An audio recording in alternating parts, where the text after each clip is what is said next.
दिन के लिए जहां सुस्त और हल्की कमजोरी के साथ शुरुआत के हैं संकेत। तो क्या ये दे रहा है आपको खरीदारी के मौके या फिर वापस से पहुंचेंगे ट्रेडिंग रेंज की निचले सिरे की तरफ? वायदा कारोबार के हफ्ते की एक्सपायरी है कल, उससे पहले कैसा रहेगा आज का ट्रेड, क्या करें कल की तैयारी? स्वागत है आप सबका शेयर बाजार लाइव में। नमस्कार, मैं हूं अनिल सिंह जी। और नमस्कार, मैं हूं दीपांशु भंडारी और जानेंगे अनिल जी से कि किस तरह से बनानी है बाजार पर रणनीति। मिड वीक एक्शन है और साथ ही बड़ा आईपीओ जो खुल रहा है उस पर अनिल जी की क्या राय है। तो सर, ढेरों बातों पर करनी है आपके साथ चर्चा। पहले बताएं आज के ट्रिगर्स क्या हैं। ट्रिगर्स ढेर सारे हैं दीप, और अंतर्राष्ट्रीय बाजारों से आते हुए दिखे। ग्लोबल मार्केट्स पर अगर आप नजर डालें तो अमेरिका में सुस्ती वाला कारोबार रहा। वैसे तो मजबूती थी, लेकिन महंगाई के आंकड़े आने के बाद वहाँ के बाजार फिसले। न सिर्फ डाउ जोन्स फिसला बल्कि नैस्डैक भी फिसला है, और आज वहाँ पर और जो स्मॉल कैप इंडेक्स है वहाँ पर भी अच्छी खासी प्रॉफिट बुकिंग देखने को मिली। तो थोड़ी बिकवाली होती हुई दिखी है अमेरिकी बाजारों में, और बॉन्ड यील्ड भी बढ़कर आए, जिनकी विस्तार से हम करेंगे बातचीत। इन्फोसिस के नतीजे हैं आज, और साथ ही एल&टी टेक्नोलॉजी भी माइंट्री ने नतीजे उम्मीद से बेहतर पेश किए हैं। और आज एक अपनी तरह का यूनिक नया और बड़ा आईपीओ खुलने जा रहा है बाजार में, जोमेटो। इस पर करेंगे विस्तार से चर्चा। बेहद इंटरेस्टिंग डेटा है इसको लेकर, बेहद इंटरेस्टिंग आईपीओ है। पैसा लगाए या नहीं बताएंगे थोड़ी देर में। और कैबिनेट की होने वाली है 11 बजे अहम बैठक, बड़े ऐलान संभव है। खास तौर से टेक्सटाइल सेक्टर को लेकर कुछ बड़े ऐलान आने की संभावना। बिल्कुल सर, तो ढेरों ट्रिगर्स हैं आज के लिए और इन सभी बातों पर आपकी भी राय जाननी है। बट एक बार फिर से थोड़ा ग्लोबल मार्केट्स को टच कर लेते हैं, क्योंकि काफ़ी इंपैक्ट कर रहे हैं जिस तरह से ग्लोबल मार्केट में रोज़ का ही एक्शन रहता है। फिलहाल एसजीएक्स निफ्टी भी 50 अंकों की हल्की गिरावट दिखा रहा है। वैसे तो सर बहुत ही सीमित दायरे में कारोबार हुआ, बट जो इन्फ्लेशन का डेटा अनुमान से बढ़कर आया है और फेड के चेयरमैन भी आज बात करने वाले हैं, तो दोनों फैक्टर्स को अगर देखें तो फिर कैसे देखना चाहिए जो ग्लोबल सेटअप हुआ है कल का? इन सबको देखते हुए थोड़े से अमेरिकी बाजार, अमेरिकी फ्यूचर्स सावधान रहेंगे, सुस्ती में रहेंगे, क्योंकि एक कल के डेटा का रिएक्शन, दूसरा आज फेड चेयरमैन क्या कुछ कहते हैं उस पर बाजार की नजर रहेगी। जो कुछ इंटरेस्टिंग बातें हुई हैं उन पर नजर रखना चाहिए। पहली चीज ये कि दीप, पिछली बार जो बेरोजगारी के आंकड़े आए थे वो मजबूत थे, यानी कि नौकरियां काफी तेजी से बढ़ी है, और अब इस बार इन्फ्लेशन वापस से तेजी से बढ़ता हुआ दिखा है। अगर दोनों को मिलाकर देखें तो फिर ब्याज दरें बढ़ने का एक केस बनता है। हालांकि कल जो ब्याज दरों में जो बॉन्ड यील्ड्स में बढ़त आई है 1.35 से 1.40 के आसपास पहुंचा है, उसके पीछे कुछ कारण उनके वहां के मनी मार्केट के भी रहे। कुछ बॉन्ड इश्यूएंस थे, उनकी डिमांड थोड़ी कम नजर आई। अगर डिमांड कम है तो भी इसका मतलब यही लगाना चाहिए कि इस बॉन्ड यील्ड पर शायद डेट इन्वेस्टर्स, फिक्स इनकम के इन्वेस्टर्स बहुत ज्यादा उत्साहित नहीं है। तो ब्याज दरें बढ़ने के हल्के से संकेत आते दिखे मनी मार्केट से भी, और साथ ही इन डेटा के दम पर भी। अगर इन्फ्लेशन मजबूत है और नौकरियां जरूरत से ज्यादा या फिर अच्छी जुड़ रही हैं, यानी कि इकोनॉमी ट्रैक पर लौटती हुई दिख रही, तो फिर ऐसे में वो इक्विटी मार्केट के लिए थोड़ा सा नेगेटिव संकेत हो सकता है। और साथ ही आज अगर फेड चेयरमैन कुछ इस तरह का संकेत देते हैं, जो कांग्रेस में बयान देने वाले आज और कल 2 दिन है, तो मेरे ख्याल से 2 दिन आपको यूएस मार्केट एक निर्णायक मूव देते हुए नजर आएंगे। वैसे तो लाइफ टाइम हाई के आसपास है, 50-100 पॉइंट का करेक्शन कुछ भी मायने नहीं रखता, रखना भी नहीं चाहिए। अभी भी अमेरिकी बाजार बेहद मजबूती में है, इसमें कोई डाउट नहीं। लेकिन दिन की शुरुआत करने के लिए अगर आपको रोज ट्रेड करना है तो डेफिनेटली फिर वो संकेत आपके लिए अहमियत वाले होते हैं। उस लिहाज से हल्की फुल्की कमजोरी के संकेत है। डाउ फ्यूचर्स लास्ट मैंने देखा तो थोड़ी सुस्ती के साथ ट्रेड करते हुए दिख रहे थे, तो वहां पर भी बहुत ज्यादा एक्शन है नहीं। आप देख सकते हैं 7 पॉइंट नीचे डाउ है, 7 पॉइंट ऊपर नैस्डैक के फ्यूचर्स हैं। तो कुल मिलाकर ये कि ग्लोबल मार्केट से हल्की फुल्की, मैं सावधानी भी नहीं कहूंगा, अलर्टनेस के संकेत आते दिख रहे हैं। उसको इस तरह से देखना चाहिए कि व्हाट इज नेक्स्ट, नया बड़ा ट्रिगर क्या है। तो 2 हैं, एक आज और कल जो कांग्रेस में बयान पावेल साहब का, दूसरा अमेरिका की कंपनियों के नतीजे वो आ रहे हैं दमदार, स्पेशली बैंक्स के नतीजे बहुत दमदार आते दिख रहे हैं। तो रिजल्ट्स को लेकर, इकोनॉमी को लेकर कोई चिंता नहीं, ब्याज दरों को लेकर, महंगाई को लेकर बयान पर नजर। तो 2 सेशन अगले अहमियत वाले हैं। हो सकता है थोड़ा कंसोलिडेशन, थोड़ा वक्त बिताने के बाद बाजार फिर से तेज दौड़ लगाते हुए नजर आए, और हो सकता है अगर पावेल साहब कुछ ऐसा कहें जिससे थोड़ा बहुत करेक्शन आना है तो 2-3% का करेक्शन भी बन सकता है। तो मेक और ब्रेक वाले अगले 2 सेशन हैं अमेरिका में आज और कल के। जी दीप, बिल्कुल, तो आने वाले 2 सेशंस काफ़ी अहम रह सकते हैं अमेरिकी बाजारों के लिए सर, और रोज़ की तरह वहाँ पर तो हमारी नज़र है ही। बट भारतीय बाजार सर यहाँ पर राय दें, आज का सेटअप समझें उससे पहले, क्योंकि बढ़िया मूव आते हुए दिखा और कल तो अच्छी तेजी भी थी, ओवरसोल्ड बाजार में बढ़िया बाउंस बैक आया, डेज हाई पर क्लोज हुए और आप कल कह भी रहे थे कि 100 पॉइंट की रेंज अभी भी है निफ्टी को अपवर्ड रेंज टच करने के लिए। पर अगर ग्लोबल मार्केट्स कंसोलिडेशन का क्यू देती हैं तो क्या भारतीय बाजार अपनी अपवर्ड चाल मेंटेन करेंगे या फिर हमें भी वापस गिरावट का ही या एटलीस्ट कंसोलिडेशन की तैयारी करनी चाहिए? एकदम बिल्कुल साथ निभाएंगे दीप, ऐसा थोड़ी हम बेवफा लोग थोड़ी कि अमेरिका से दूर अलग हटकर चलें। तो अगर मतलब अमेरिकी बाजार नहीं चलेंगे, रुकेंगे, तो हम भी रुकेंगे। देखिए पॉइंट सिंपल है दीप, एक चीज समझ लीजिए, 15,700 के आसपास और इसके नीचे बाजार को पता है खरीदारी करनी है, 15,800 के आसपास और इसके ऊपर बिकवाली करनी है। 15,700 से 15,800 वो मिडफील्ड है जिसमें कोई गोल नहीं होता, मतलब बीच में आप इधर से उधर पास देते रहें, खेलते रहें, टाइम पास करें, वो वैसा मामला है। तो बहुत क्लियर कट रेंज है। अब इस रेंज के किस तरफ बाहर जाएगा भगवान जाने। जब तक नहीं जाता है तब तक हमें आराम से इस रेंज को ट्रेड करना है। और इसीलिए अगर आज गैप से खुले, गैप से खुलने के बाद और नीचे आए 15,700 के आसपास, 15 और 15,675 वो बेस्ट बाय जोन है, इसमें कोई डाउट नहीं। 15,800 के ऊपर हमेशा, अब वो 815 से प्रॉफिट बुकिंग आती है, 835 से आती है, 860 या 900 तक जाकर आती है, वो कहना मुश्किल होता है लेकिन आती जरूर है। बैंक निफ्टी का भी यही हाल है, 35,000 के आसपास पहुंचता है, प्रॉफिट बुकिंग आना शुरू होती है, 35,000 के नीचे से खरीदारी आना शुरू होती है, 35,000 के नीचे से हमेशा खरीदारी दिखाता है, 35,500 के ऊपर आते ही प्रॉफिट बुकिंग, मेरे ख्याल से 4 या 5 अटेम्प्ट लगा चुका है बैंक निफ्टी 35,700 35,800 की रेंज में, वहां से थोड़ा नीचे आ जाता है। तो बहुत ही परफेक्ट रेंज बाउंड मार्केट है दोनों ही तरफ के, और इस रेंज से बाहर निकालने का काम हमें, हमारे बाजारों को बाहर निकालने का काम अमेरिका को करना है, हमसे ना हो पाएगा, ये बात क्लियर है। क्योंकि देखिए रिजल्ट आ गए टीसीएस के, करेक्ट, टीसीएस के रिजल्ट्स के बाद कोई खास आईटी सेक्टर पर अभी तक एक्शन आया नहीं। आज इन्फोसिस के रिजल्ट है, इन्फोसिस के रिजल्ट के बाद समझ में आएगा कि आईटी सेक्टर पर बाजार का क्या व्यू बन रहा है। टीसीएस के नतीजे हल्के कमजोर थे लेकिन कमेंट्री मजबूत है।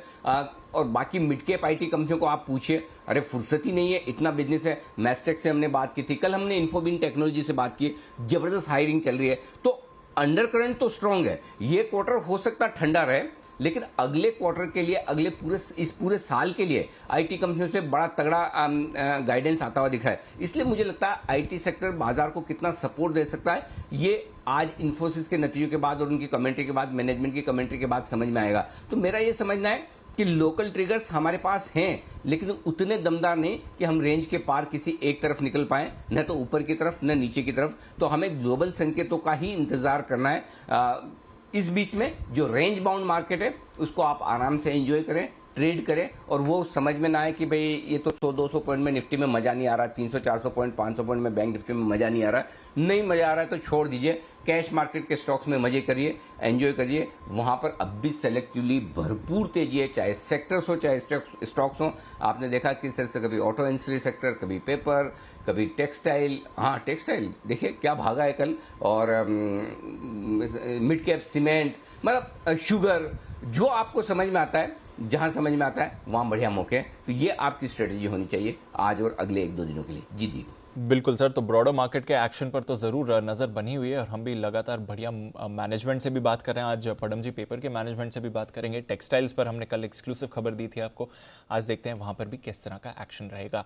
पर सर एक्शन आईपीओ मार्केट में भी होने वाला है और जोमेटो का जो आईपीओ खुल रहा है उस पर थोड़ी देर में आपकी राय भी लेना चाहूँगा। पर उससे पहले आज का एक बार ट्रेड सेटअप समझ लेते हैं। आज किन संकेतों पर आपकी नज़र है सर?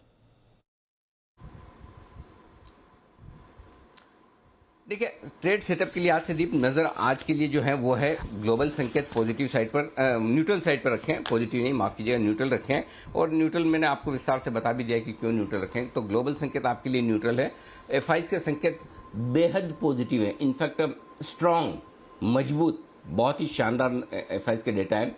इसमें एक अच्छी बात भी है और एक कम अच्छी बात भी है, जो विस्तार से आगे बात करेंगे। डीआईज के संकेत न्यूट्रल से हल्के पॉजिटिव साइड पर हैं। बाकी तीनों संकेत वायदा कारोबार के, सेंटीमेंट और ट्रेंड, ये लगातार हम पॉजिटिव ही रखे हुए। कल भी हमने कहा पुट कॉल रेशियो 0.87 पर है, ये बड़ा पॉजिटिव। और कल आप देखिए क्या तगड़ी शॉर्ट कवरिंग होती हुई दिखी है। तो ये सारे संकेत है आज के लिए जिन पर आपको नजर रखनी है। अब आपको बड़े सपोर्ट जोन बता दूं निफ्टी के लिए, 15,725 15,750 ये पहला मजबूत सपोर्ट जोन है और इस रेंज में जाकर बाजार पहले ही यहां पर रुकना चाहिए। इसके नीचे जाने के चांसेस कम बनते हैं।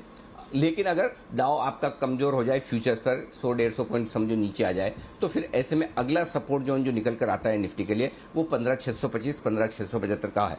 दीप, आपने पिछले 2 दिनों में देखा होगा मैं लगातार एक ही सपोर्ट जोन दे रहा था, कल भी और परसों भी, और उसके नीचे के सपोर्ट जोन की जरूरत नहीं पड़ी।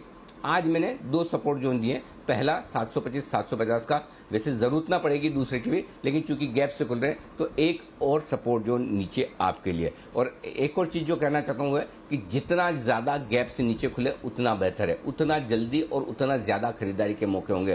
तो 50-60 पॉइंट जो नीचे बहुत बढ़िया, अगर इससे भी ज़्यादा और नीचे खुले 15,725 15,750 की रेंज में एक बार खुल जाए तो वहाँ पर एक बार के आपके लिए खरीदारी का मौका तुरंत बन जाएगा। ऊपर की तरफ 15,835 15,860 पहली रुकावट का लेवल है, इसके पार निकलकर टिके संभावना कम है, तो 15,880 15,915 लाइफ टाइम हाई तक के टारगेट्स आपके निकल कर आते हैं। ये बात हुई निफ्टी की बड़े लेवल्स के लिहाज से। बैंक निफ्टी इस पूरे रनअप का अब तक का सबसे बेस्ट क्लोजिंग हमें मिला है। इससे पहले का बेस्ट क्लोजिंग 7 या 8 तारीख को था 35,575 के आसपास का। कल हमने उससे भी ऊपर क्लोजिंग दी है, तो इस लिहाज से बैंक निफ्टी मजबूत तो है, इसमें कोई डाउट ही नहीं है। और ऐसे में 35,775 के आसपास की क्लोजिंग डाउन साइड रिस्क को कम कर रही है। अब आज के लिए तुरंत प्रभाव से जो सपोर्ट जोन बैंक निफ्टी के लिए निकल कर आता है वो 35,300 से लेकर 35,400 का सपोर्ट, 35,300 से 35,450 का आता है। इसे जो डे सपोर्ट जोन है इसको 35,300 से 35,450 करिए, ये दिन का पहला सपोर्ट जोन है। इसके नीचे वैसे आएगा नहीं, इसी रेंज में खरीदारी कर लेनी चाहिए। फिर भी सेफर साइड पर आपको एक रेंज रखनी है, वो 35,075 से 35,200 की लेकर चलनी है, इसकी जरूरत नहीं पड़ेगी। ऊपर की तरफ 35,725 35,825 हल्की रुकावट का लेवल है, बार बार वहीं जाकर हम अटक रहे हैं, रुक रहे हैं, फंस रहे हैं। एक बार उसको पार किया तो 35,950 से 36,100 तक के टारगेट आपके लिए बैंक निफ्टी पर आते हुए दिख सकते हैं। ये ऊपर के जोन हैं बड़े, जहां पर आपको प्रॉफिट बुकिंग और बिकवाली भी करनी चाहिए। जी दीदी। बिल्कुल सर, तो ये तो आपके लिए बड़े जोन्स जहां पर आपको रखनी है नजर। दिन के हिसाब से ट्रेडिंग रेंज क्या रहेगी सर? 15,750 15,835 दिन की छोटी रेंज है, 15,725 15,860 दिन की मीडियम रेंज है, और ज़्यादा संभावना है कि आप इसी रेंज में काम चला लें पूरे दिन भर। बड़ी रेंज हैंडी रखिए अपने पास, 15,675 बहुत मजबूत सपोर्ट है, और 15,890 के आसपास 880 के आसपास रुकावट का मामला बनता है। ये है आपके लिए दिन की तीनों ही रेंज निफ्टी पर 15,750 15,835 15,725 15,860 दिन की मीडियम रेंज है, और 15,675 से 15,875 15,900 समझ लीजिए ये दिन की बड़ी रेंज बन जाती है। बैंक निफ्टी 35,425 35,825 ये दिन की छोटी रेंज है 400 अंकों की। इसके नीचे मीडियम रेंज के तौर पर 35,375 से लेकर 35,950 की रेंज को लेकर चले आप, यह आपकी मीडियम रेंज है, ज़्यादा संभावना है आप इसी रेंज से काम चला लें। एक बड़ी रेंज हाथ में रखिए 35,200 से लेकर 36,100 की, ये आपके ध्यान में होनी चाहिए। तो ये सारे बड़े रेंज बड़े लेवल्स निफ्टी और बैंक निफ्टी के लिए। जी दी बिल्कुल सर, तो ये तो आपके लिए बड़े लेवल्स दिन की ट्रेडिंग रेंज निकल कर आ रही है सर। बट जहां तक एफआईज की पोजीशनिंग के संकेत हैं, पीसीआर क्या बता रहे हैं सर, क्या नजर है वहां पर आपकी? एफआईज की पोजीशनिंग डिप 70% आई, 58% से बढ़कर एक ही दिन में 12% एफआईज ने इंडेक्स लॉन्ग पोजीशन बनाई है। और यहीं पर मैं एफआईज की वो डेटा डिस्कस कर लेना चाहता हूं जो बेहद इंटरेस्टिंग है। क्या हुआ है कल एफआईज ने दमदार शो, मतलब इतने बड़े आंकड़े इंडेक्स में मैंने एफआईज के पिछली बार कब देखे मुझे याद नहीं आता। बहुत ही तगड़ी वाली शॉर्ट कवरिंग की है एफआईज ने कल इंडेक्स में, और बहुत ही तगड़ी वाली लॉन्ग पोजीशन भी बनाई, यानी डबल इंपैक्ट। एक तो आपकी शॉर्ट है वो काट लो, दूसरा आपने और तेजी की पोजीशन बनाई है। इंडेक्स फ्यूचर्स में दीप देखिए, इंडेक्स फ्यूचर्स में 7,572 करोड़ 2572 करोड़ 2,600 करोड़ रुपए के आसपास की खरीदारी इंडेक्स फ्यूचर्स में आई है एफआईज के, जो किसी भी लिहाज से बेहद दमदार है। दूसरा, अब आइए स्टॉक्स में। कैश मार्केट में आपको लग रहा होगा 114 करोड़ की खरीदारी, ये क्या है, बहुत ही कम है ना, इसको छोड़ो। आप आइए 794 करोड़ के स्टॉक फ्यूचर्स भी खरीदे, तो कुल मिलाकर स्टॉक्स में आप देखेंगे तो 900 करोड़ के आसपास की खरीदारी, 2600 करोड़ के आसपास की इंडेक्स में खरीदारी, यानी कि 3500 करोड़ की डायरेक्शनल खरीदारी। तो कल एफआईज ने समझ में आ गया कि भाई खत्म करो, छोड़ो, जिद करके फायदा नहीं, बेच के मतलब नहीं। पिछले 2 दिनों से हाथ तो रोक लिया था, लेकिन कल काफ़ी कुछ काटा है। और कल आपको याद होगा बाजार में हमने कहा था कि ग्लोबल संकेतों को छोड़ दें, तब भी एक बहुत मजबूत संकेत आपके पास ये कि एफआईज की तरफ से निचले स्तरों पर बाजार में सपोर्ट आता हुआ दिखेगा। और इतना तगड़ा सपोर्ट जो एफआईज का दिखा है वो काबिले तारीफ है। और यही वजह कि कल इन डेटा के दम पर ही आप दिन के हाईएस्ट पॉइंट पर जाकर बंद हो पाए, जबकि डाउ फ्यूचर्स 30-40 पॉइंट नीचे ट्रेड करे थे, उसके बावजूद हम ऊपर बंद हुए। यानी कि पूरे दिन भर एफआईज ने दबाकर शॉर्ट काटे हैं इंडेक्स में, स्टॉक्स में भी, अपने फ्यूचर्स में भी शॉर्ट काटे हैं, थोड़ी लॉन्ग पोजीशन भी बनाई है। अब इसमें यह पॉजिटिव हो गया कि एफआईज अभी शॉर्ट नहीं कर रहे, इस लेवल पर लॉन्ग कर रहे हैं, लेकिन इनका भरोसा नहीं है। भरोसा क्यों नहीं है? 2 वजह से। पहला, बाजार का मूड थोड़ा भी खराब हुआ तो फिर से बेचना चालू कर देते, point number 1। Point number 2, index long position जब बहुत बढ़ जाती है तो फिर से बेचना चालू कर देते हैं। तो 70% पर आ गए, तो अब एफआईज उतने शॉर्ट रहे नहीं, करेक्ट, उल्टा लॉन्ग हुए हैं। सो इसलिए ऊपर के लेवल पर एफआईज का कितना सपोर्ट आएगा वो क्वेश्चन मार्क है। तो कल जो कंफर्ट था ना आपने कि बहुत अच्छे डेटा है, बहुत बढ़िया है, कोई दिक्कत वाली बात नहीं, नीचे में एफआईज को शॉर्ट काटनी पड़ेगी, तो वो हो गया है। अब आज देखते हैं क्या थोड़ा और बढ़ा सकते। ऐसा नहीं कि सारी काट लिए, थोड़ी जगह अब भी है, चाहे तो कर सकते हैं, नीचे आए तो, लेकिन वही एफआईज का व्यू देखना पड़ेगा। बट ओवरऑल एफआईज का मूड बदला है, इसका सबसे बड़ा एग्जांपल कल के डेटा है, और ये बहुत बहुत बहुत दमदार डेटा है। और घरेलू फंड ने 344 करोड़ की खरीदारी की, हल्की फुल्की रोज खरीद रहे हैं 200-300-400 करोड़ की, ठीक है, उससे कोई खास फर्क नहीं पड़ता। जी दीप। चलिए, तो एफआईज की तरफ से तो बढ़िया सहारा आपको कल आते हुए दिखा है सर। पीसीआर में भी हमने हल्की बढ़त देखी है इस एक्शन की वजह से। आज पीसीआर से फिर क्या समझे सर? बढ़िया संकेत है दीप। अभी भी पुट कॉल रेशियो 1.1 पर मैं बहुत कंफर्टेबल हूँ। कल इतनी तेजी हो जाने के बावजूद भी ऐसा नहीं कि अनाप शनाप तेजी हो गई और सारे शॉर्ट्स कर गए और सब लॉन्ग हो गए हो। तो ये एक अच्छा संकेत है कि पुट कॉल रेशियो अभी भी लोअर साइड पर है, 1.1 पर है। 0.87 से बढ़ा जरूर है, कह सकते हैं कि 22-23 बेसिस पॉइंट बढ़कर आना कम नहीं होता। जी हाँ, बिल्कुल नहीं होता, लेकिन उसके बावजूद क्या आप ओवरबोट जोन में आ गए हैं क्या? नहीं, अभी उससे बहुत दूर है। लाइफ टाइम हाई के आसपास जो आमतौर पर ओवरबोट होते हैं ट्रेडर्स, आमतौर पर ओवरबोट होते हैं फंड्स, वैसा पुट कॉल रेशियो में नहीं दिख रहा है, अभी भी कंफर्टेबल है। और डीप, इस बार की तेजी की बड़ी खासियत है ये, लाइफ टाइम हाई के आसपास लोग ओवर बुलिश नहीं है, तो भी खाली कैश मार्केट के स्टॉक्स में। आप समझ रहे मेरी बात? कैश स्टॉक्स में जरूर सबको लगता है आज लो 5% आज बढ़ जाने चाहिए, 1-2 दिन में 10% SIP के टारगेट महीने भर में आ जाए, वो सारी फीलिंग रहती है। लेकिन ये फीलिंग दिग्गज शेयरों में नहीं है, ये फीलिंग इंडेक्स में नहीं है। तो इंडेक्स बहुत बैलेंस्ड है, इंडेक्स में लार्ज कैप शेयरों में कहीं दूर दूर तक यूफोरिया नहीं है, और ये एक अच्छी बात है बाजार के लिए तेजी सस्टेन करने के लिए आज से। तो पुट कॉल रेशियो मेरे लिए बहुत कंफर्टेबल है। विक्स 3% घटकर आया है, ये भी अच्छी बात है आपके लिए। तो ये सारे डेटा हैं जिन पर आपको रखनी है नजर। अब आइए, अगर आपकी तेजी की पोजीशन है तो आपको स्टॉप लॉस रखना है। इंट्राडे का मैं थोड़ा दूर का दे रहा हूँ, 15,625 का, 200 पॉइंट दूर का, मैं जानता हूँ दूर का है, लेकिन अगर आपको बहुत ही छोटा रखना है तो 15,725 का रखें, 100 पॉइंट नीचे का। वैसे जो बुकिश सही स्टॉप लॉस निकल कर आता है वो 15,625 का, मुझे तो वही बताना पड़ेगा। अगर आपकी 200 पॉइंट की रिस्क की ताकत नहीं तो फिर अपनी रिस्क के हिसाब से रखें। क्लोजिंग 15,675 के नीचे हो तो थोड़ी पोजीशन हल्की कर सकते हैं। वैसे निकलने के लिए क्लोजिंग का लेवल 15,575 का ही है, थोड़ा दूर है, इसलिए 15,675 दिया है। बैंक निफ्टी 35,275 का स्टॉप लॉस रख सकते हैं। वैसे जिनको डीप और सेफ स्टॉप लॉस रखना है उनका 35,000 का आता है। अब 35,000 मतलब यहाँ से 700 पॉइंट, पौने 700 पॉइंट दूर, कैसे दूं मैं? तो इसलिए 35,275 का दिया है। ये भी कोई कम दूर नहीं है, 400 पॉइंट नीचे कल की क्लोजिंग से, लेकिन यही इंट्राडे और क्लोजिंग का फिलहाल स्टॉप लॉस लेकर आप चलें। शॉर्ट पोजीशन अगर आपकी है तो एंजॉय, स्माइल करें, क्योंकि कल हमने कहा था कि अगर आप शॉर्ट है तो भी शॉर्ट को कैरी करिए, डरिए मत। 15,925 का स्टॉप लॉस पिछले 2 हफ्तों से चल रहा है, ट्रिगर नहीं हुआ एक भी बार, अभी भी वही रहेगा। इंट्राडे और क्लोजिंग 15,925 एक ही स्टॉप लॉस। 35,850 का एक ही स्टॉप लॉस चल रहा है, आज भी वही रहेगा इंट्राडे और क्लोजिंग बेसिस पर। हाँ, 35,850 के पार निकल कर टिक जाता है, निफ्टी बंद होता है, तो किसी के इन्विटेशन का इंतजार मत कीजिए। Cut your shorts, double your long position, तेजी में आ जाइए और तेजी में आ जाइए, ये ज्यादा बढ़िया। जी दीप। बिल्कुल, तो ये है आपके लिए पूरे के पूरे लेवल्स जहां तक मौजूदा पोजीशंस का सवाल है, और देखते हैं अगर तेजी के वापस संकेत आते हुए दिखते हैं नहीं। नई पोजीशंस के लिए आज क्या करें सर? फिर खरीदे निफ्टी 15,675, 15,750 परफेक्ट रेंज है जहां खरीदना चाहिए। 750 पे लीजिए, 725 पे लीजिए, 675 पर और ऐड कीजिए। ये आपकी स्ट्रेटेजी होनी चाहिए। Stop loss well defined, clear cut 15,625, ऊपर का टारगेट 15,790, 815, 835, 860 और 880, ये सारे टारगेट के लिए बैंक निफ्टी में करनी चाहिए आपको खरीदारी। जो लोग शॉर्ट करना चाहते हैं 15,925 का वेल डिफाइंड क्लियर कट साफ सुथरा स्टॉप लॉस है आपके लिए, ये स्टॉप लॉस लगाइए, बेच दीजिए निफ्टी। और नीचे की तरफ के टारगेट 15,750, 725, 690, 650, ये 4 टारगेट जिसके लिए आप कर सकते हैं बिकवाली।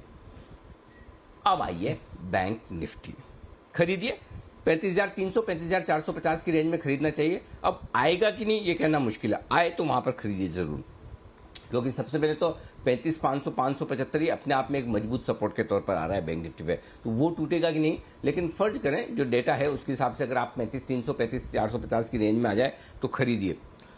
अब यहाँ पर एक चीज़ ध्यान से रखिएगा, मैं स्टॉप लॉस बहुत दूर का दे रहा हूँ, दूर का नहीं है, ये बहुत दूर का है, 35,050 का वही निकल कर आ रहा है। अगर आपको रिस्क कम रखनी है तो 35,200 का रखिए, लेकिन मेरे हिसाब से 35,050 का स्टॉप लॉस ज़्यादा सही है ताकि आपका ट्रिगर ना हो। ऊपर के टारगेट 35,575, 675, 725, 35,800 और 35,950 तक के टारगेट बनते हैं बैंक निफ्टी पे। परसों हमने बैंक निफ्टी में खरीदारी करने की राय दी थी क्लोजिंग शो में, और परसों या मंडे को दी थी, जो भी है, तो वो आपके लिए हम परसों मंडे ही हुआ, तो ये आपके लिए बैंक निफ्टी के टारगेट्स लगभग 35,700 तक के सारे टारगेट्स उसके हासिल हो गए। अब वापस बैंक निफ्टी जब नीचे आता है तो आपको खरीदारी करनी है।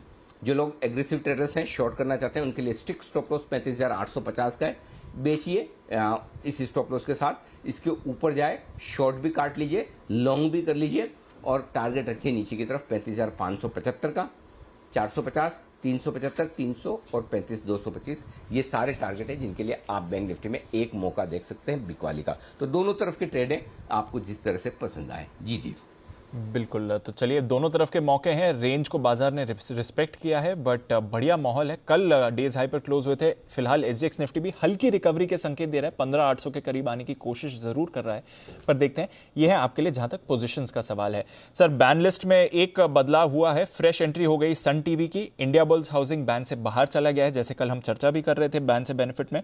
Granules, Vodafone, NALCO, PNB, NMDC और सेल अभी भी बैन में है, तो आज 7 स्टॉक्स बैन में है। सन टीवी की एंट्री हुई है, इंडिया बुल्स बाहर है। फंड्स का तो बेहतरीन डेटा आपने समझा ही दिया सर। वायदा कारोबार के लिहाज से आज कोई इंपॉर्टेंट लेवल्स? मेरे ख्याल से वायदा कारोबार के लिहाज से एक आध लेवल्स जो है जिन पर नजर रखनी चाहिए। पहला तो है 15,800 का, ये मेक और ब्रेक लेवल है, इसके नीचे खुलने के संकेत आ रहे हैं। अगर 15,800 के नीचे खुलकर हम टिकते हैं तो फिर कल 24 लाख शेयर 15,800 के पुट में जुड़े हैं, ये रिस्क पर थोड़े से आ सकते हैं। टोटल 35 लाख शेयरों का ओपन इंटरेस्ट वहां पर है। कॉल्स में 42 लाख शेयरों का ओपन इंटरेस्ट। कल के देखिए एक ही स्ट्राइक प्राइस पर कैसे मूड बदलता है, वो देखिए कैसे गेम चेंज होता है। 15,800 के पुट पर 25 लाख शेयर जुड़े हैं और 15,800 के कॉल्स में से 24 लाख शेयर घटे हैं। ये डबल गेम, इसलिए एकदम है ना, पुट कॉल रेशियो बढ़कर आना या इंडेक्स में जो एफआईज की इतनी लॉन्ग पोजीशन बनी है वो यहीं से होता है कि आप एक स्ट्राइक प्राइस पर ऑप्शन में जो अपनी शॉर्ट पोजीशन है वो काट लेते हो और वहीं पर लॉन्ग भी खड़ी कर देते हो। तो 15,800 मेक और ब्रेक लेवल है। नीचे इसके ठीक नीचे 15,700 हाईएस्ट ओपन इंटरेस्ट से 52 लाख शेयरों का ओपन इंटरेस्ट से 21 लाख शेयर कल ही जुड़े, तो वो 15,700 के आसपास आते ही खरीदारी, वही 15,650 से 700 की रेंज बढ़िया खरीदारी की रेंज है। 15,800 मेक और ब्रेक है। ऊपर की तरफ 15,900 को पार करना मुश्किल होगा, जहाँ 45 लाख शेयरों का ओपन इंटरेस्ट है। तो डेटा बहुत क्लियर कट है, नीचे 15,700, ऊपर 15,900, बीचों बीच में 15,800, 50 पॉइंट साइड में और निकाल लीजिए अगर आपको सेफ्टी के हिसाब से निकालना है तो। बैंक निफ्टी 35,500 आपके लिए मेक और ब्रेक लेवल है। 15 लाख शेयरों का ओपन इंटरेस्ट है, लगभग हाईएस्ट ओपन इंटरेस्ट है 35,500 के पुट पर। तो 35,500 के नीचे से ही आपको कमजोरी फील करनी है, यानी कि आपके लिए देखिए आप 35,675 पे 250 पॉइंट नीचे आ जाएं तब तक तो आप सोचो ही मत कि मैं कमजोर हूं बैंक निफ्टी पे। बैंक निफ्टी पे कमजोरी ही आपको 35,500 से गिननी है, समझ गए। तो 35,450 हुए तो ये फील करना है कि 50 ही पॉइंट नीचे है बैंक निफ्टी। 35,500 के ऊपर जब तक है आप बेहद मजबूत है, चिंता की कोई बात है नहीं।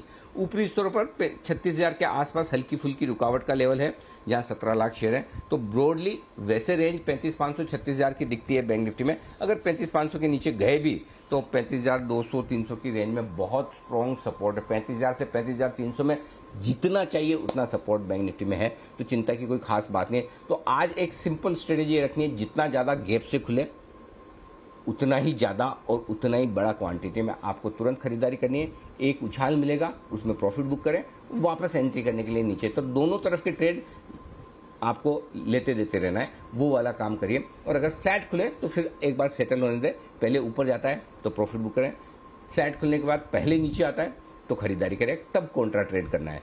आपके पास ग्लोबल संकेत हल्की कमजोरी के हैं तो सामने एफआईएस के डेटा बेहद मजबूती के हैं जो आपस में दोनों को न्यूट्रल करते हैं, ये ध्यान में रखिए। जी दीप। बलिए बिल्कुल सर, तो संकेत तो अच्छे हैं बट गैप मिले तो फिर आप ऑपोजिट ट्रेड करिए और दोनों तरफ के मौकों की तलाश करिए। और स्टॉक्स पे तो सर आपने कहा ही है कि ज़बरदस्त मौके हैं ही आज। तो आइए आपकी आज की स्टॉक ऑफ द डे जान लेते हैं।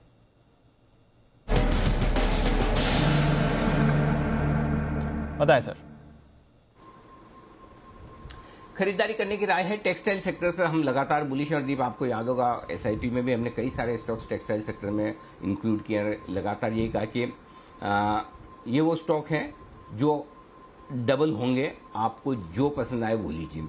और इनमें से एक वेल्सपन इंडिया भी था जो हमने एसआईपी में रिकमेंड भी किया है, मेरे ख्याल से 80 रुपये के आसपास रिकमेंड किया था। हमें अभी भी बहुत अच्छा लगता है ये स्टॉक आज खरीदारी करने की राय। लेकिन आज के लिए जो ट्रिगर है वो ये कि समझा जा रहा है कैबिनेट की आज अहम बैठक जो होने वाली है उसमें एक टेक्सटाइल से रिलेटेड पॉलिसी है ROSL, जिसे मार्च में डिसकंटिन्यू कर दिया गया था, वो फिर से लागू कर दी जाएगी 2024 तक। चलिए हो जाए तो बहुत अच्छी बात है, ट्रिगर है। ना भी हो तो कोई फर्क नहीं पड़ता। अगर होती है तो जो कंपनियां एक्सपोर्ट कर रही हैं उनको बड़ा फायदा होगा। 80-85% जो है वेल्सपन इंडिया का एक्सपोर्ट से आता है ये बिजनेस। और ये वो कंपनी है जो अमेरिका, यूके वगैरह में बहुत ही तगड़ा एक्सपोर्ट करती है। आपको याद होगा विंबलडन में इनके टॉयल्स यूज़ किए जाते थे। तो ये सारे प्रोडक्ट्स हैं जिनकी डिमांड बड़ी स्ट्रॉन्ग है। और अगर एक्सपोर्ट इंसेंटिव्स को बढ़ावा मिलता है तो ये सेक्टर के लिए अच्छा होगा। यही नहीं, और भी टेक्सटाइल कंपनियां जो एक्सपोर्ट की तरफ ज़्यादा है उनको फ़ायदा होता हुआ दिखेगा। और नहीं भी आता है, अगर समझो कैबिनेट की बैठक में ये फैसला आज नहीं होता है, आगे पीछे तो हो गई, और नहीं भी हो तो अपने आप में टेक्सटाइल कंपनियां बहुत मजबूत है। आप देखिए कहाँ 215-20 रुपये के आसपास हमने सियाराम सिल्क मिल्स रिकमेंड किया था, आज 450 डबल हो चुका है मुश्किल से महीने डेढ़ महीने में। सारे स्टॉक, गोकुलदास एक्सपोर्ट्स देख लीजिए, मालामाल वीकली का 50-60 रुपये वाला स्टॉक है आज 200 रुपये हो चुका है। तो कई सारे स्टॉक्स, और अभी भी मैं ये कहता हूँ ये स्टॉक अभी भी सस्ते हैं। सियाराम सिल्क मिल 400 रुपये में मुझे अच्छा लगता है, जैसे हमको BSE 600 में अच्छा लगता था, 800 में अच्छा लगता है, 1000 में अच्छा लगता है। तो ये सारे स्टॉक्स है जहाँ अर्निंग ग्रोथ है, कमाई होगी, तो मुझे लगता है वेल्सपन इंडिया कमाल कर सकता है। 114 रुपये का एक छोटा स्टॉक है, 122, 127, 133 पोजिशनली खरीदिए। आपने एसआईपी में खरीद कर रखा है तो बिल्कुल होल्ड कीजिए। ये स्टॉक है आज के लिए स्टॉक ऑफ द डे। बिल्कुल सर, तो ये है आपके लिए आज का stock of the day. Textile sector पर रखिए नज़र, बढ़िया तेज़ी आ सकती है।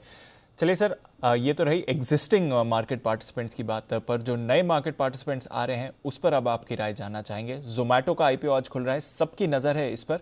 सबसे पहले तो बताएं सर, इस IPO, इस कंपनी के बारे में पॉजिटिव्स क्या हैं? देखिए, अपनी तरह की पहली और यूनिक कंपनियां जो लिस्ट होने जा रही है, स्टार्टअप टाइप की कंपनियां, यूनिकॉर्न्स जिसे हम कहते हैं, वो अभी तक हिंदुस्तान में बहुत लिस्ट हुई नहीं है। एक आध कोई हुई होगी तो मुझे पता नहीं। मेरे हिसाब से ये पहली कंपनी है जो स्टार्टअप के तौर पर अब लिस्ट होने जा रही। तो यूनिक बिजनेस मॉडल है।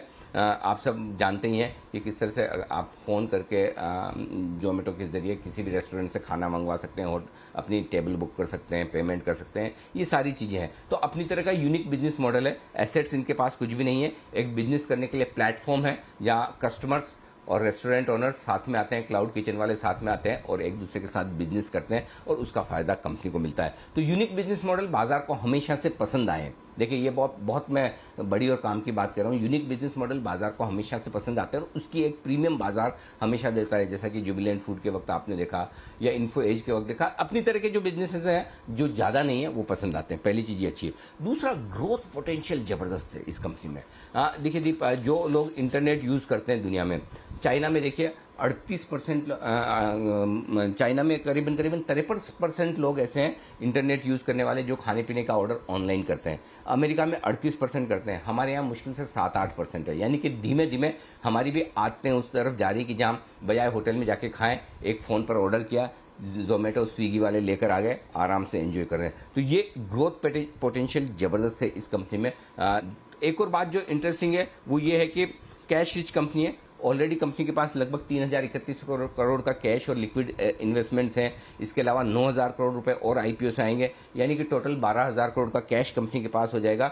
20% मार्केट के पर शेयर 15 रुपए कैश हो जाएगा। तो अच्छा कैश है जिसका फायदा कंपनी को मिलेगा एक्विजिशन के लिहाज से, अगर वो करना चाहें, कोई इनऑर्गेनिक ग्रोथ करना चाहें या फिर अपने एक्सपांशन में इस पैसे को यूज करने के लिए वो काम में लेंगे। तो ये सारी पॉजिटिव चीजें जो दीप इस कंपनी में मुझे नजर आती है।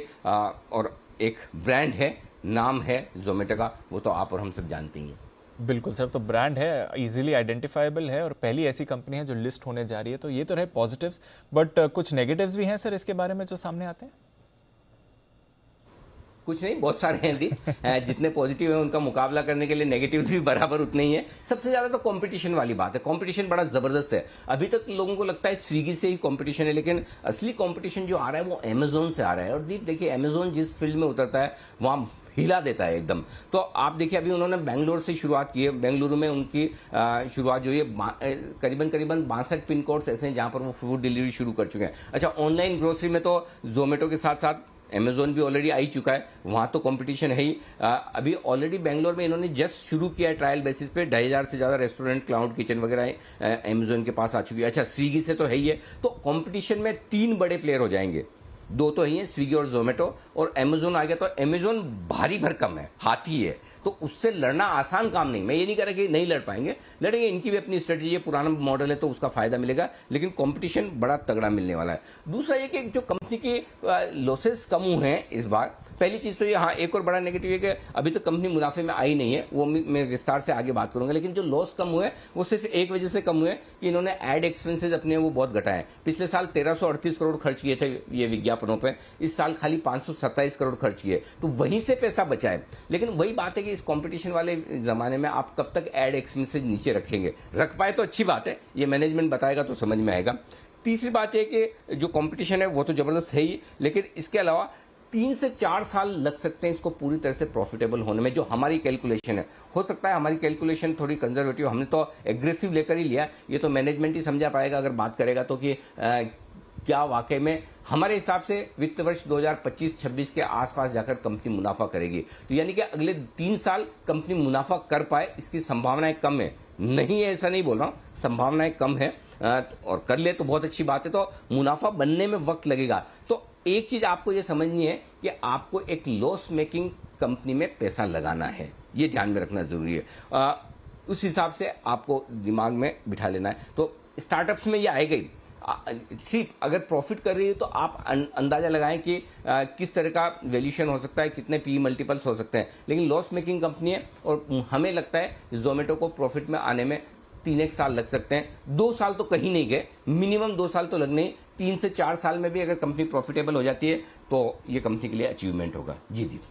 ओके, तो ये एक बड़ा नेगेटिव है, लॉस मेकिंग है और कंपटीशन भी बढ़ रहा है यहाँ पर। तो सर, पॉजिटिव्स और नेगेटिव्स देखें तो आईपीओ के लिए अपनी राय दें सर, क्या करना चाहिए, पैसे लगाएं या नहीं इसमें? दीप, इसमें है ना मामला दिल और दिमाग वाला है ना।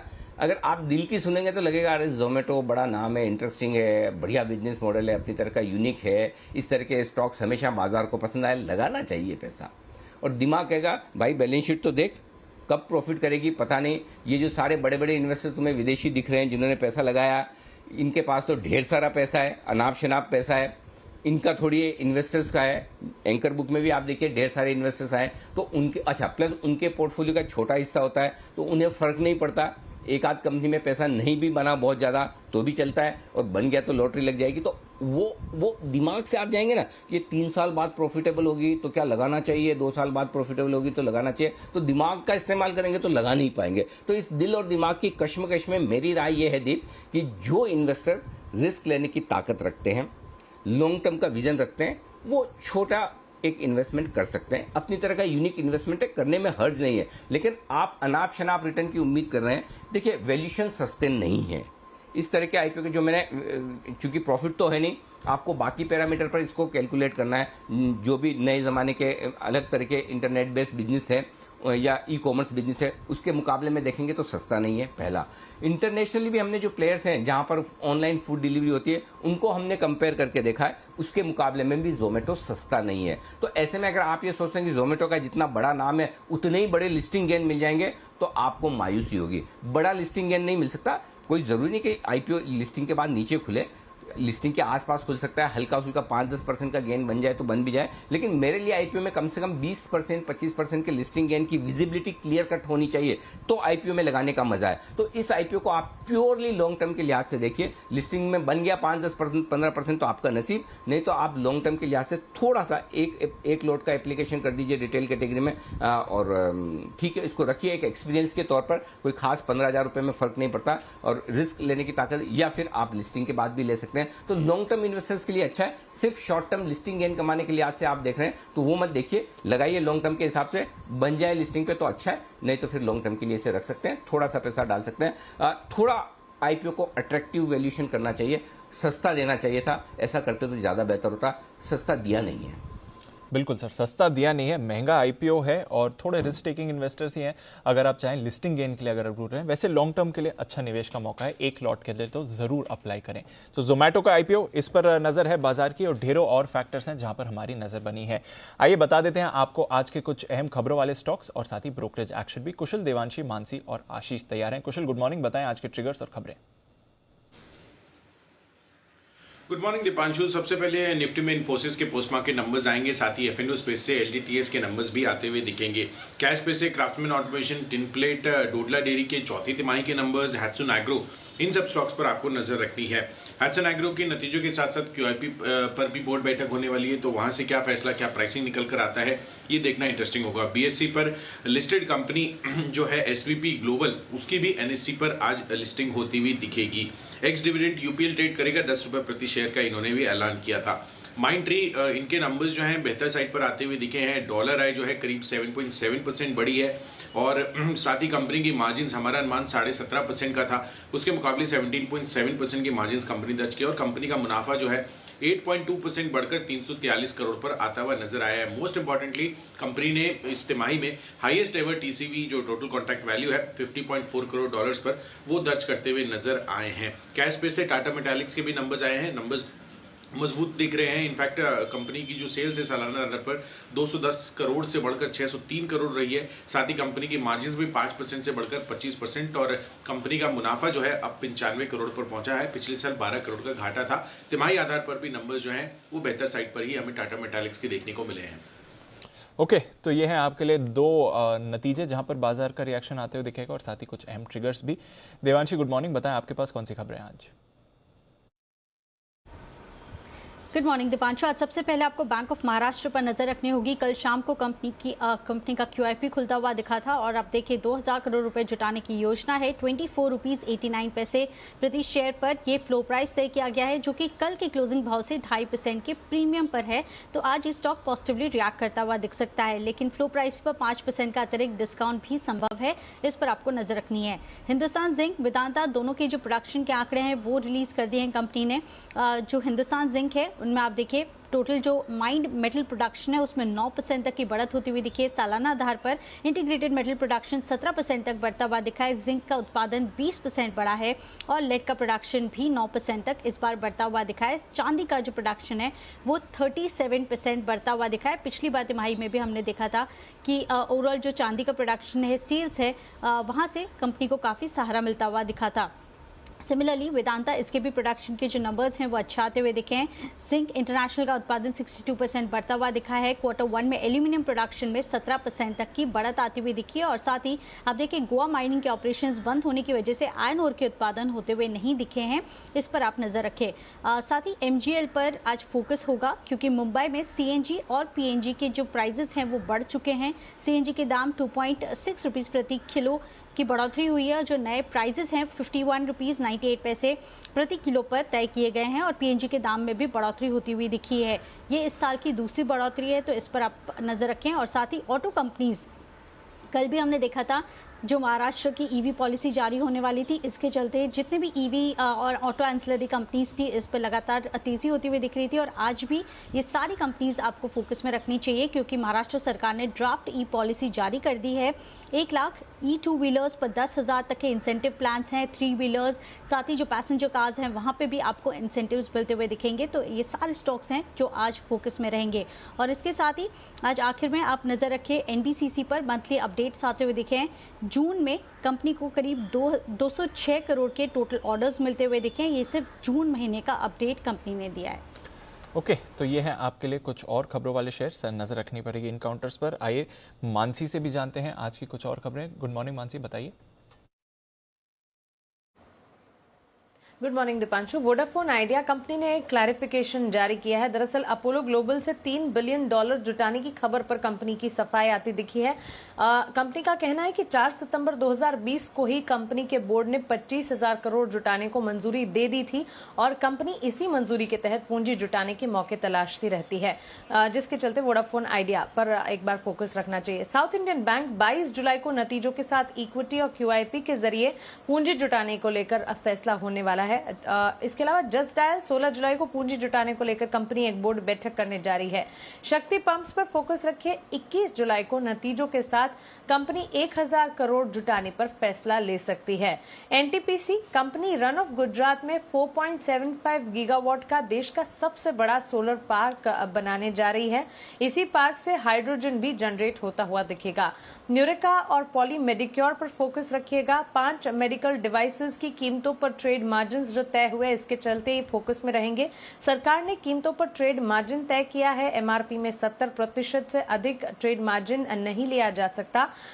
इसमें pulse oximeter, BP machine, nebuliser शामिल है। ग्लूकोमीटर के लिए भी अधिकतम 70% ट्रेड मार्जिन तय है। नियमों का पालन न करने पर ओवरचार्ज रकम पर 15% ब्याज देना होगा। वहीं ट्रेड मार्जिन पर लागू सीमा 31 जनवरी 2022 से अगले आदेश तक जारी रहेगी। और अंत में एक इनसाइडर ट्रेड है। Shriram transport finance promoter Shriram capital ने करीब 17,36,000 शेयर्स 8 जुलाई को खरीदे हैं, जिसके चलते श्रीराम ट्रांसपोर्ट फाइनेंस पर नजर रखें। बिल्कुल, तो नजर रखिए इन सारे काउंटर्स पर। भरपूर एक्शन होने वाला है आज बाजार में और साथ ही कुछ बढ़िया ब्रोकरेज रिपोर्ट्स भी हैं। आइए जान लेते हैं कौन सी हैं ये FIR में।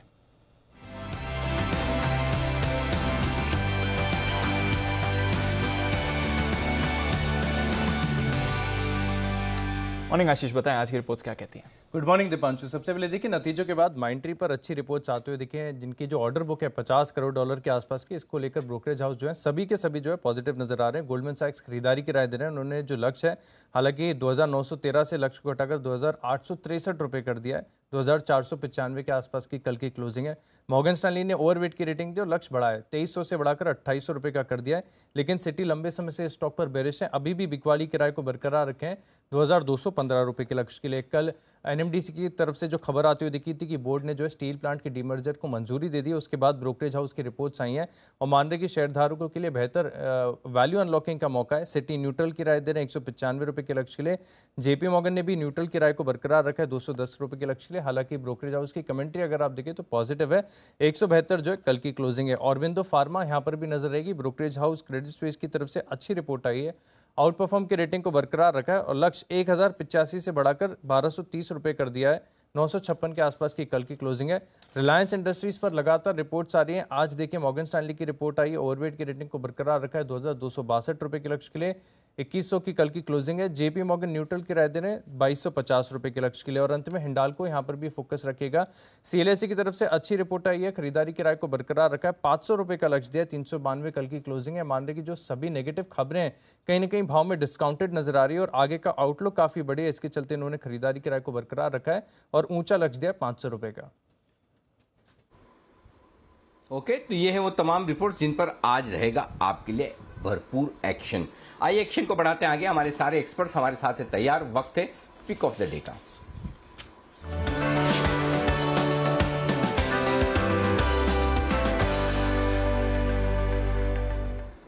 कुणाल जी सुप्रभात, करिए शुरुआत।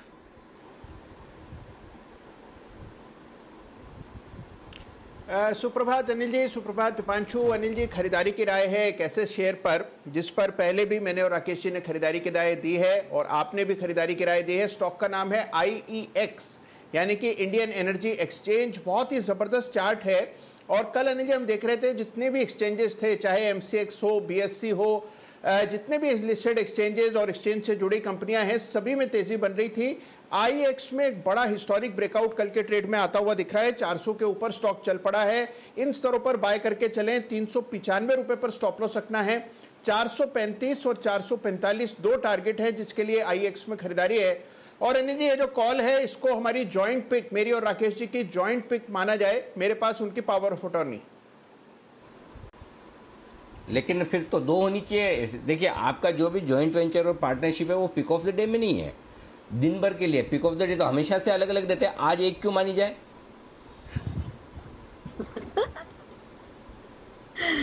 अनिल जी क्योंकि आज बंसल जी है नहीं तो उनकी गैरहाजिरी में अनिल जी मेरी ये पिक मान ली जाए, जॉइंट है अनिल जी। चलिए आज राकेश जी ने छुट्टी ली है कुणाल जी से, तो इसलिए कुणाल जी ने उन्हें इसके बदले में पिक दिए। तो IEX कुणाल जी और राकेश जी की joint pick. Simi ji good morning, बताइए आपका pick of the day. Very good morning Anil ji. मेरा पिक ऑफ द डे होगा रिलायंस इंडस्ट्रियल इंफ्रा। स्टॉक में कल एक अच्छा सा रिकवरी देखा गया था, एक पहले हाई बनाया था, उसके बाद कुछ दिनों से स्टॉक कंसोलिडेशन जोन में था और कल एक अच्छा तेजी देखा गया था। एंड सेशन में 800 के ऊपर बंद भी कर पाया था, तो उसको खरीदने का सलाह होगा। और मेरा मिनिमम टारगेट जो है, जो रिसेंट हाई इसका था 866 के आसपास हाई था, तो मिनिमम टारगेट 855 865 का होगा। ये रेंज पार करेगा तो 900 के आसपास जाके ये स्टॉक सेटल करेगा। करंट लेवल पर 810 के आसपास कल बंद किया था, उसी के आसपास अगर खुलता है तो खरीदने का सलाह होगा। 775 का स्टॉप लॉस क्लोजिंग बेसिस पर फॉलो करना है और पूरा वीक के लिए रखेंगे। मुझे लगता है कि 900 का टारगेट जो मैंने दिए हैं वो इस वीक में आ जाएगा। हफ्ते भर के लिहाज से रखें अगर आप इसे होल्ड तो 900 का रखिए टारगेट।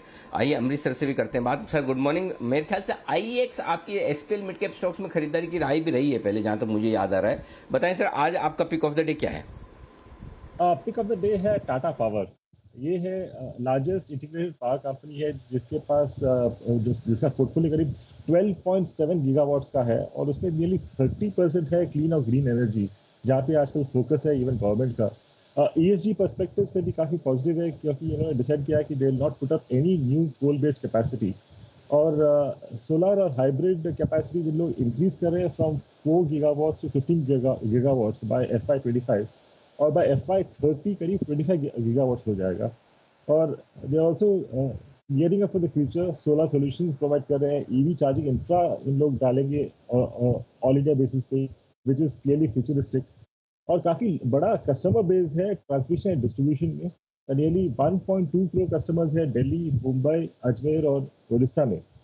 पर इसमें बड़ा एक शॉर्ट टर्म ट्रिगर आने वाला है और वो शॉर्ट टर्म ट्रिगर है इलेक्ट्रिसिटी अमेंडमेंट बिल 2021 जो अभी इंट्रोड्यूस होगा मॉनसून सेशन में। और इससे पावर डिस्ट्रीब्यूशन जो है, जो मेनली स्टेट कॉर्पोरेशन के पास है, this will get the licensed और because of which just like telecom we can actually port our account from one telecom operator to another telecom operator. उसी तरह से we on a all India basis we should be able to shift our meters from one distributor to another distributor. तो इससे there'll be a huge opportunity for likes like Tata Power. तो इस trigger के कारण मुझे लगता है कि शॉर्ट टर्म में we could see levels of about 140 और मीडियम टर्म में करीब 158 का लेवल हो सकता है। टाटा पावर पर खरीदारी की राय मोमेंटम में आते हुए दिख सकता है। IEX पावर एक्सचेंज और टाटा पावर, ये दो स्टॉक्स फीचर होते हुए दिख रहे हैं पिक ऑफ द डे में। अमृतसर, क्योंकि टाटा पावर की आपने बात करी, एक बार जरा NTPC पर भी राय दें। पिछले 24 घंटों में इंपॉर्टेंट डेवलपमेंट्स हुए हैं। लद्दाख में ये एक हाइड्रोजन फैसिलिटी लगाने की बात कर रहे हैं। इसके साथ ही हम देख रहे हैं कि गुजरात में ये नया एक सोलर प्लांट लगा रहे हैं, वहां से भी हाइड्रोजन को कैप्चर किया जाएगा। कैसे देखें NTPC के डेवलपमेंट्स को अमरीश सर? किसी का ये डेवलपमेंट काफी पॉजिटिव है and anyway the stock has been also in a decent momentum last यदि 8-10 महीना में देखें। And again this electricity act, this amendment bill I think will also be positive to NTPC और उन लोग भी काफी बड़े तरीके से EV में जा रहे हैं, EV डिस्ट्रीब्यूशन इंफ्रास्ट्रक्चर में जा रहे हैं। तो ओवरऑल यदि देखें तो the power sector overall is extremely good और इसमें लीडर्स तो क्लियरली NTPC और टाटा पावर है। ओके, ये है आपके लिए राय NTPC और टाटा पावर पर। सुमित जी भी हमारे साथ हो चुके हैं कार्यक्रम में शामिल। सुमित जी सुप्रभात, बताएं सर आपका पसंदीदा शेयर आज के लिए। Good morning Anil ji, good morning Anil ji. Pick of the day के तौर पे मेरे पास जो भी स्टॉक है वो है India bull housing finance. India bull housing finance के अंदर कल एक अच्छा मोमेंटम बिल्डअप हुआ है और स्टॉक अब यहां से ऊपर का मूव दिखाना चाहिए। 278-279 के आसपास इसके अंदर बाय बनता है। नीचे में 270 के नीचे इसका स्टॉप लॉस लगाना है। इंडिया बुल हाउसिंग फाइनेंस में यहां से जैसे ही कल का हाई निकलेगा तो उसके बाद स्टॉक में मोमेंटम स्ट्रॉन्ग बिल्डअप होगा। 290 से लेके 300 तक का move India bull housing finance के अंदर देखने को मिल सकता है। तो पिक ऑफ द डे के तौर पे खरीदारी करें इंडिया बुल हाउसिंग फाइनेंस। 270 के नीचे का स्टॉप लॉस, 290 टू 300 का टारगेट। ओके, तो 290 टू 300 के टारगेट के लिए इंडिया बुल्स हाउसिंग पर करके चलनी खरीदारी। बैन से बाहर आया है तो आज डेफिनेटली मोमेंटम में आते हुए दिखेगा। कल भी हमने देखा, कल बैन में था बट अच्छे मोमेंटम में ये काउंटर बना हुआ था। कुछ और स्टॉक्स जो एक्शन में रहेंगे, माइंट्री, इस पर राय लेते हैं सिमी जी की तरफ से। सिमी जी, कैसे देखें चार्ट को? कल नतीजों से पहले थोड़ा सुस्त था काउंटर, बट नतीजे अच्छे आते हुए दिखे कंपनी की तरफ से। चार्ट्स क्या कह रही हैं?